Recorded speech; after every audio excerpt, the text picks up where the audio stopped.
तो जी आज हम बात करने वाले हैं इसके बारे में पर ये है क्या, ये कौन से जरासीम हैं जो हमारे अंदर से ख़त्म बिल्कुल नहीं होने चाहिए। इसको देखने के लिए आपको वीडियो को देखना पड़ेगा कि पस मंज़र में क्या हुआ था। अभी हम जाने लगे हैं बाहर किसी काम से। और इस तरह की रफ़ जब हुलिया हो, बालों में ऑयल लगा हुआ और रफ़ से कपड़े पहन के, तो बंदा कहता है किसी इमरजेंसी काम से ही जाया जा रहा है। तो इमरजेंसी कुछ पड़ गई है वाकई में। रबा को चाहिए अपनी रीडिंग के लिए बुक्स, स्टोरी बुक्स चाहिए उसको, और हॉरर स्टोरी बुक्स चाहिए। लकीली 3 दिन का वीकेंड है, एक लॉन्ग वीकेंड बन गया है, तो उसको मौका मिल जाएगा अपनी बुक्स वगैरह पढ़ने का। तो अभी बस हम जा रहे हैं, एक फ़ेमस बुक शॉप है रीडिंग्स के नाम से, गुलबर्ग में है, वहाँ से जाके पता करते हैं कि हमें एज अप्रोप्रिएट 6+ एज में हमें चाहिए ऐसा कंटेंट हो जो बच्चे इजीली उसको डाइजेस्ट भी कर सकें और उसको पढ़ने में भी इजी हो, क्योंकि उसने खुद रीड करना है। कहीं कहीं जहाँ मेरी हेल्प की ज़रूरत होगी मैं भी उसको करूँगी। तो चलें देखते हैं कि आज फिर हम क्या ख़रीद के आते हैं। होने से पहले एयर प्रेसिंग करवा लें। हम अगर आपकी एयर पियर्सिंग उनके घर जाने से पहले करवा लें तो फिर आप थोड़ी देर तो सही रहेगा वो, जब वो आपको मेडिसिन लगा के पियर्सिंग करेंगे उसके बाद तो फिर आपको पेन होगा ना बेटे, फिर आप किस तरह से, मुश्किल हो जाएगा मेरे लिए भी आपके लिए भी। तो परसों का सैटरडे का जो है ना दिन, वो हमने रखा है कि हम आपकी एयर पियर्सिंग के लिए जाएंगे, ठीक है। राही बाबा लाइट्स ऑफ कर दो, गाड़ी के अंदर लाइट्स ऑन करना इट्स डेंजरस। बच्ची हो, ये उतार के दिखाओ मुझे। शुक्र है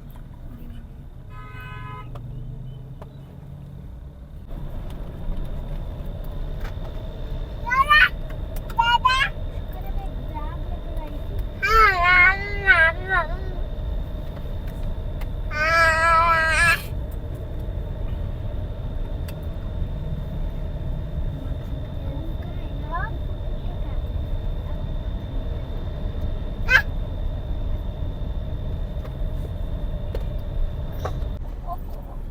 मैं ना आपको स्टिल मैं 100 ऑफ फ्लॉटिंग कर देती आपको। मैं ना आपको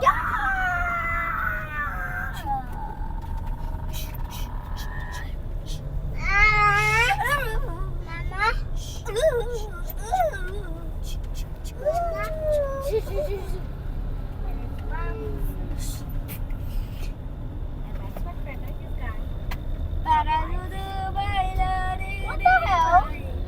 मैं ना आपको नेक को शूट कर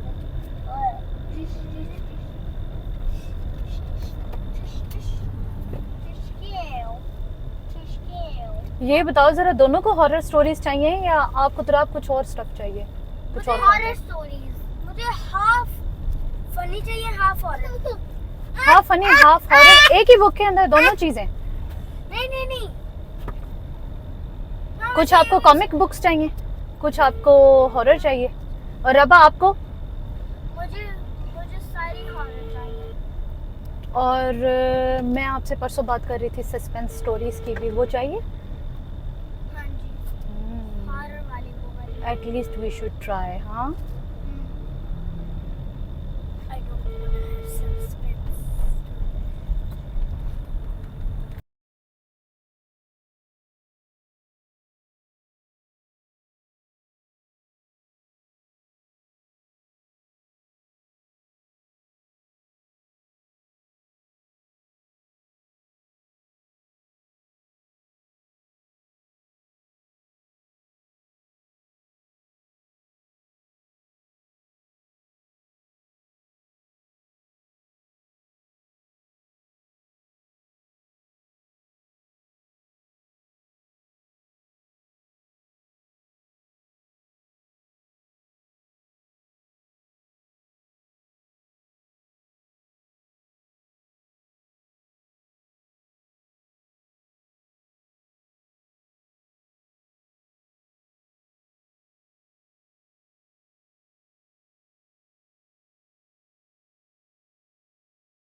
तो जी ये देखिए हम पहुंच गए हैं रीडिंग्स पे, और रबा ने लीड ले ली है। रबा बिल्कुल ही मेरे ख्याल है स्टोर के अंदर एंटर होने वाली है, और बाबा और दुराब भी साथ में ही हैं। बस अब मैं जाती हूँ और इनको थोड़ी हेल्प आउट करती हूँ चीज़ों की चॉइस करने में, कंटेंट वगैरह देखने में। अल्लाह करे कि हम इतने लकी हों कि हमें अपना डिज़ायर जो है वो बुक्स वगैरह मिल। तो जी हमारा पूरा ग्रुप रीडिंग्स में एंटर हो चुका है। राहिब ने अपनी बास्केट उठा ली है ताकि वो भी अपना कुछ स्टफ़ रखे, और दुराब ने how to survive a divorce. देखें वो हंस रहा है क्योंकि उसको इसके मीनिंग पता है।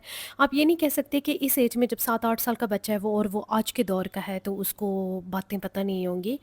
बल्कि मैं ये कहूँगी कि हमसे भी कई गुना ज़्यादा बच्चों को पता होता है। उसकी रीज़न ये है कि जिस तरह हम बच्चों को मोबाइल फ़ोन्स वगैरह देते हैं, या फिर उनके पास टैब होता है, वो टीवी पे देखते हैं, इंटरनेट पे कुछ सर्च कर रहे होते हैं, तो वो एक से दूसरी, दूसरी से तीसरी वेबसाइट पे आप शिफ्ट हो रहे होते हैं। बच्चे खुद ब खुद ही हो रहे होते हैं, जहाँ जो कुछ रिकमेंडेशन आई उस पे क्लिक कर लिया, उससे आगे चले गए, उससे आगे चले गए। तो इस तरह यूज़लेस नॉलेज जब वो अपने दिमागों में भर लेते हैं और वक्त से पहले वो मेंटली बड़े होने लग जाते हैं, मेच्योर होने लग जाते हैं, उससे बेहतर ये होता है कि आप एक पॉजिटिव वे में उनको मेच्योरिटी दें। आप खुद उनके हाथों में किताब पकड़ाएँ, आप खुद उनके हाथों में ऐसा स्टफ़ पकड़ाएँ जिसको पढ़ के, जिसको देख के उनकी मेंटल अपब्रिंगिंग हो सकती है, जो उनके लिए बहुत फ़ायदेमंद भी है। ये देखें जी, राहिब ने मौका गनीमत जान के अपनी पसंद का सारा स्टॉक बाहर निकाल लिया। जो रंग-बिरंगी किताबें उसको नज़र आईं, जो कलर उसको पसंद थे, उसने सारे निकाल लिए हैं और एक पे दूसरी, दूसरी पे तीसरी पाइल अप करता जा रहा है। यहाँ मैं शॉर्टलिस्ट कर रही हूँ कुछ एक किताबों को। ये एक रैक पूरा जो है, इसमें कुछ सीरीज़ पड़ी हैं। हमने क्योंकि सीरीज़ नहीं लेनी है, बच्चों का ये फ़र्स्ट है, पहली दफ़ा स्टार्ट कर रहे हैं, तो एक तो मैंने कोशिश की कि कम पेजेस वाली किताबें उठाऊँ। दूसरा ये कि उनका ज़रा मैं लास्ट पे उनकी रिमार्क्स या जो उनका समरी है उसको भी मैं रीड आउट करूँ, ताकि मुझे पता चले कि बुक के अंदर है क्या, किस तरह की लैंग्वेज है। ऑल्दो एज अप्रोप्रिएट था, हमने उसी रैक से उठाया जहाँ पे 6 to 11 ईयर्स ऑफ एज लिखा हुआ था। वो मिक्सअप था सारा स्टफ़, कॉमिक, हॉरर और हर तरह का। हाँ जी, तो आई होप कि आपने मेरी अनकट वीडियो को लाइक किया होगा, पसंद किया होगा। हम कहीं शॉपिंग करने के लिए गए हुए थे, आपको मैंने अंदर का मंज़र भी सारा दिखाया। ठीक है, तो अब बात कर लेते हैं इनकी। ये क्या चीज़ें हैं? बच्चों को शौक़ हो रहा था, जैसे कि आपने वीडियो में भी देखा, उनको शौक़ हो रहा था कुछ हॉरर स्टफ़ को पढ़ने का। अब बात ज़रूरी क्यों है, ये जो जरासीम हैं पढ़ने वाले बच्चों के अंदर, वो बड़ी मुश्किल से पैदा होते हैं। बचपन में मेरे अंदर भी थे, पर मुझे क्या शौक़ था, उस वक़्त जो कुछ भी स्टफ़ अवेलेबल था हमारे घर में, मेरी ख़ाला की वजह से आया करता था अख़बार-ए-जहाँ। अख़बार-ए-जहाँ में मुझे पसंद था कहानियाँ पढ़ना, 3 औरतें और 3 कहानियाँ आया करता था।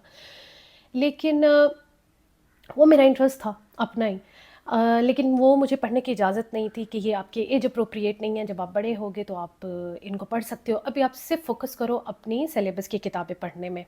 उससे हुआ ये कि वक़्त के साथ-साथ मेरे अंदर से वो पढ़ने का, कहानियाँ पढ़ने का शौक़ तो ख़त्म हो ही गया। वो जरासीम मेरे मार दिए घर वालों ने।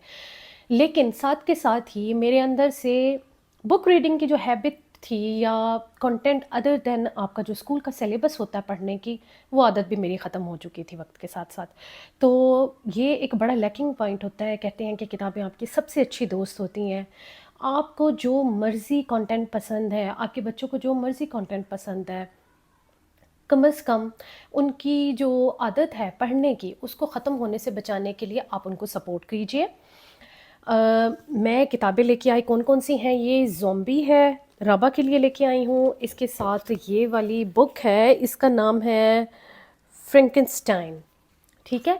ये दोनों ही हॉरर हैं, और इनको देखते हुए मैंने, आपने देखा है मुझे वीडियो में, मैंने ख़ुद भी इनको रीड आउट किया, स्टफ़ किस तरह का है, एज अप्रोप्रिएट है। मैं गई ही उस सेक्शन में थी जहाँ पे 6 to 11 ईयर्स ओल्ड बच्चों के लिए स्टफ़ रखा हुआ था। हॉरर्स था, मिक्स ही स्टफ़ था, उसमें हॉरर भी था, फ़नी कॉमिक भी था, क्योंकि बच्चों का सेक्शन ही अलग बना हुआ था वहाँ पे। ऑल्दो उतना ज़्यादा स्टॉक अवेलेबल नहीं था, क्योंकि मुझे देख के दुःख भी हुआ कि क्योंकि हम अपने बच्चों को इतना बुक रीडिंग की आदत नहीं डालते, तो ज़ाहिर-सी बात है मार्केट में वही चीज़ अवेलेबल होती है जो किसी को पसंद हो, जो ज़्यादा रनिंग में होती है।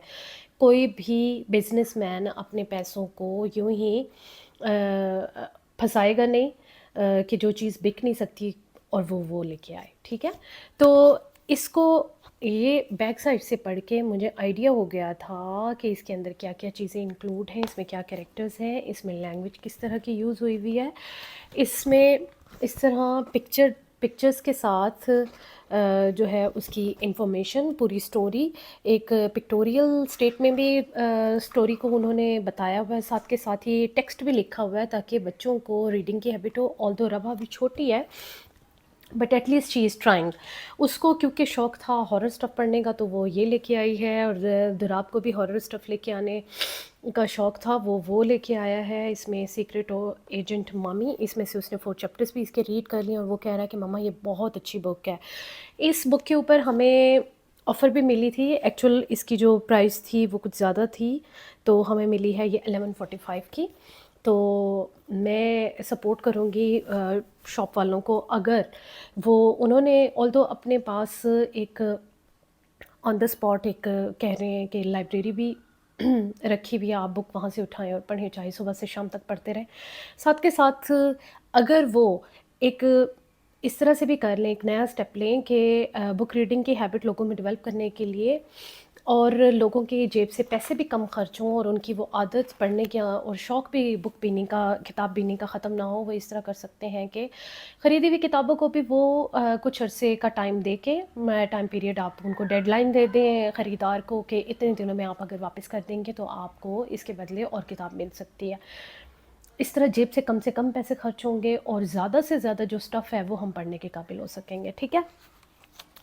और ये जो दुराब की बुक है, दुराब की बुक में जो टेक्स्ट है काफ़ी स्पेस पे दिया हुआ है, इसमें डिफरेंट चैप्टर्स हैं, साथ के साथ उनके ऊपर जो है एंशिएंट टाइम पीरियड के कुछ सिंबल्स वगैरह भी बने हुए हैं। और ये फ़नी प्लस हॉरर है, कॉमिक और हॉरर दोनों साथ हैं। मम्मी जो है वो सीक्रेट एजेंट है, नाम से ही इसके ज़ाहिर है कि ये एक फ़नी किताब होने वाली है। तो मैं बड़ा मिस करती हूँ कि अगर वो मेरी बचपन से वो आदत को ख़त्म ना किया होता तो शायद आज मुझे भी बहुत आदत होती कि मैं मोबाइल फ़ोन पे भी, ऑल्दो मैं कुछ ना कुछ पढ़ती ही रहती हूँ, पर वो जो एक हाथ में किताब होती है, जो एक सिंबॉलिक होता है, जिससे आपके बच्चों पे बहुत ज़्यादा असर पड़ता है कि आपने बुक रीडिंग की हैबिट डेवलप करनी है, वो मैं नेचुरली अपने बच्चों के अंदर नहीं कर सकती हूँ, क्योंकि मैं ख़ुद नहीं पढ़ती हूँ। और बच्चों को ये शौक़ डेवलप हुआ, मैं बहुत ज़्यादा खुश हूँ, और मैं उन पे इम्पोज़ भी नहीं करती कि क्यों आपने स्कूल का स्टफ़ तो पढ़ा नहीं है, फ़लानी चीज़ तो आपने की नहीं है, तो आप ये बुक कैसे पढ़ोगे? इस तरह बच्चे डीमोरल होते हैं, ठीक है? और दूसरा ये है कि हमें उनको एनकरेज करना चाहिए, उनको अगर उनकी कोई चॉइसेस है और वो उसको डिस्कस करना चाहते हैं, वो उसको फ़र्दर लेके चलना चाहते हैं, वो अपने अंदर कुछ हैबिट्स डेवलप करना चाहते हैं, तो हमें उनको ज़रूर हेल्प आउट करना चाहिए, ठीक है? और ये ज़ॉम्बी वाली जो है, ये भी देखने में थोड़ी हॉरर और थोड़ी कॉमिक लग रही है, और रबा ने इसके 3-4 पेजेस जो हैं वो पिक्टोरियल डायग्राम्स के साथ और तस्वीरों के साथ उसने ये कैप्शंस वगैरह पढ़ी हैं, उसने ट्राई किया है। अभी वो रीडिंग स्टार्ट कर रही है स्कूल में भी, अभी वो लेवल 6 पे है, तो मतलब कि 6 इयर्स ऑफ एज है उसकी, और लेवल 1 ग्रेड 1 में है, तो she is trying to sound blending और how to read a sentence, how to read a paragraph of 2-3 lines, और इस तरह से वो पढ़ रही है, तो आई होप उसके लिए ये बेस्ट रहेगा। और अगर वो इन किताबों को पूरा ख़त्म नहीं भी करते तो मैं उसको हेल्प आउट कर सकती हूँ, ताकि उसका जो वो शौक़ है, मैं बार बार यही बात करूँगी कि जो शौक़ है बच्चे के अंदर किताब पढ़ने का, वो ख़त्म नहीं होना चाहिए, ठीक है? और बहुत अच्छा मेरा एक्सपीरियंस रहा रीडिंग्स में, फ़र्स्ट टाइम गई थी, और लेकिन बहुत अच्छा उन्होंने कोज़ी सा एनवायरनमेंट दिया हुआ है अपने रीडर्स के लिए, वो बड़ा फैसिलिटेट करते हैं। वही एक मेरी जो उनको सजेशन है, अगर मेरी ये बात उन तक पहुंच जाए तो ये बहुत ही अच्छी बात है कि वो अगर लोगों को सपोर्ट करें, उनकी जेबों से भारी भारी रकम निकलने की बजाय अगर वो एक डेडलाइन दे के और किताबों की वापसी को यकीनी बना लें और हेल्प आउट करें लोगों को इस तरह, तो ये जो उनके अंदर, लोगों के अंदर जो ईगर है पढ़ने का और समझने का चीज़ों को, और बुक रीडिंग की जो हैबिट है उन लोगों में भी डेवलप हो जाएगी, जो शायद सिर्फ इसलिए मार्केट में नहीं जाते किताबें ख़रीदने के लिए कि पैसे बहुत खर्च हो जाते हैं। अच्छी किताब अगर आप पढ़ना चाहें तो उसका ऑथर, उसकी जो मेकिंग है बुक की, ज़ाहिर सी बात है कि वो बहुत ज़्यादा महंगा हो जाता है, तो ये सारी चीज़ें ऐड ऑन हो के तो उनकी ओवरऑल प्राइस पे भी बहुत ज़्यादा इफ़ेक्ट आ जाता है। तो आई होप आपको ये वीडियो पसंद आई होगी, और वीडियो पसंद आई तो लाइक शेयर सब्सक्राइब ज़रूर करें। आपके साथ मुलाकात होगी फिर एक नई वीडियो के साथ, तब तक अपना बहुत ख्याल रखें। Bye bye.